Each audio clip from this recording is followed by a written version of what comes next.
Sahabat, obrolan pagi ini saya masih melanjutkan mengenai bagaimana manajer memiliki strategi komunikasi untuk mempengaruhi perilaku anak buah. Kemarin saya sudah menyampaikan bagaimana strategi Kim Jong-un atau strategi otokratik diaplikasikan.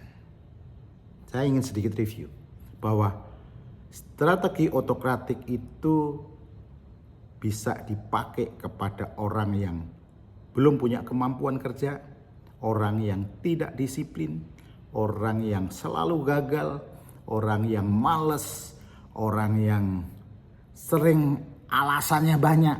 Pakai strategi Kim Jong-un, strategi komunikasi otokratik untuk mempengaruhi perilaku anak buah agar dia bekerja dengan efektif dan efisien.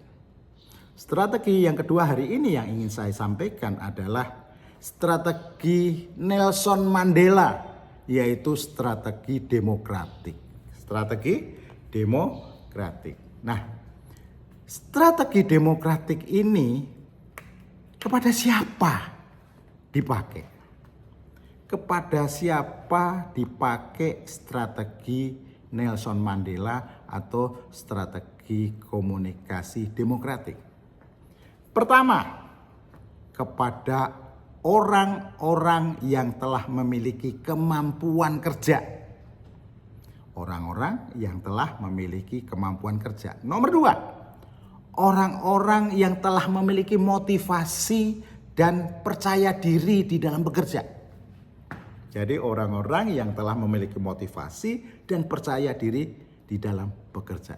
Itu strategi Nelson Mandela atau strategi demokratik yang harus dipakai untuk mempengaruhi perilaku. Nah, bagaimana caranya? Penerapannya. Bagaimana penerapannya? Nomor satu di dalam penerapannya strategi Nelson Mandela atau strategi demokratik. Pertama, harus two-way communication. Kalau di autokratik adalah one-way communication. Kalau di sini di demokratik adalah two-way communication. Two-way komunikasi. Jadi saat Anda ketemu dengan anak buah Anda, yang kedua yang harus Anda lakukan adalah pancing dengan pertanyaan. Kemudian dengarkan jawabannya. Nggak usah diselak dulu. Los. Jawaban apa dia runut semuanya. Jawaban dari anak buah dengerin. Kalau perlu direkam, kalau perlu dicatat. Sebagai dasar untuk see Anda, untuk think Anda, untuk do Anda. Jadi dengerin. Sampai dia habis kata-kata kalimat untuk menjelaskan itu. Dengerin, gak usah di again. Itu nomor dua. Nomor tiga, jika di dalam penjelasan anak buah Anda ada yang berhasil dan baik, berikan penghargaan. Oh bagus, lanjutkan. Berikan penghargaan, berikan support lebih.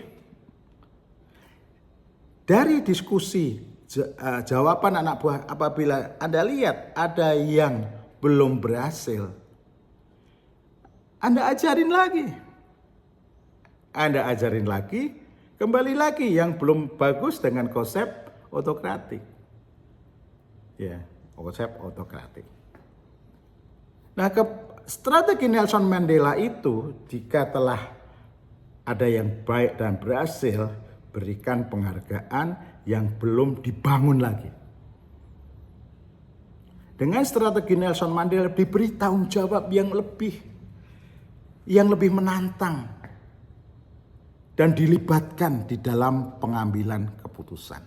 Itu adalah yang harus dilakukan di dalam Anda mempengaruhi anak buah dengan strategi Nelson Mandela atau strategi demokratik. Jadi, saya sudah sampaikan ada dua strategi di dalam mempengaruhi anak buah Anda agar pekerjaannya menjadi efektif dan efisien, akan menjadi lebih produktif. Dua yang harus Anda lakukan.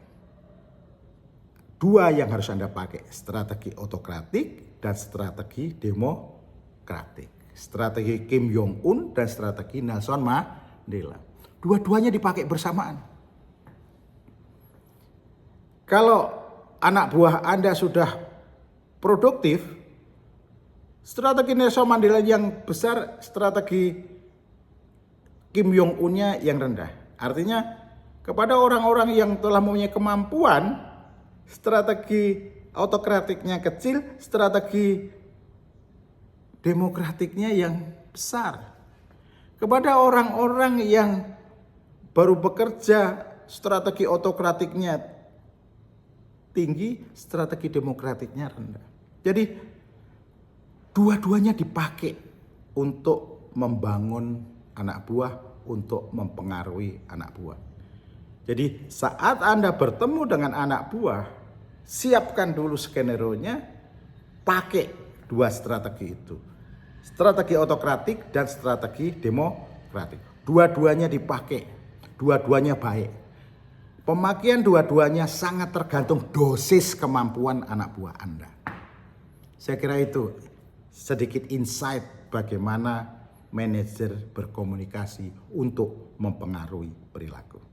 Sampai bertemu lagi, nanti saya akan sampaikan bagaimana tahapan-tahapan berkomunikasi supaya kita lebih strategik, lebih mudah menciptakan situasi I am okay, you are okay. Sampai bertemu lagi.